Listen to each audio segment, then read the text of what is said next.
Now let's look at how to render animation. Now this will vary depending upon what type of renderer you have, but typically you use what's called batch render. Now we can find this under the rendering menu, under render, batch render. Now we're going to get to this in just a bit, but when we batch render, we need to make sure that our render settings are set up. So we can go into render settings, render using whatever renderer we want. Now, one thing I will point out is that when you use the Arnold renderer, batch rendering will be turned off unless you have a full Arnold license.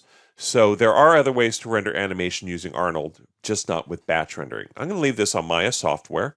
And then the most important thing is these values here, file, output. We can give this a scene name. So I'm going to go ahead and just call this, say, test.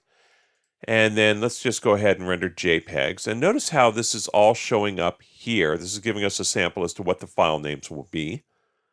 And then our start and end frame, I'm just going to render from 1 to 20. Now this scene actually animates the camera in, so we will have a little bit of animation here.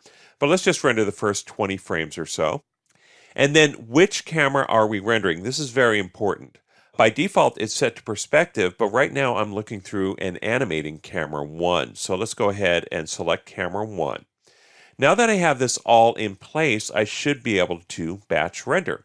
So if we go into render, batch render, we can take a look at the options for that. And it says use all available processors.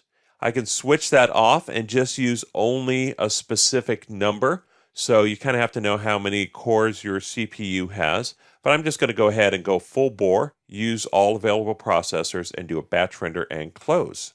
Now when we do that, it should start rendering. And if I open up my project folder, you'll see that in the images folder, these images are there. So now I have each one of these is an individual file. So batch rendering is actually very straightforward in Maya.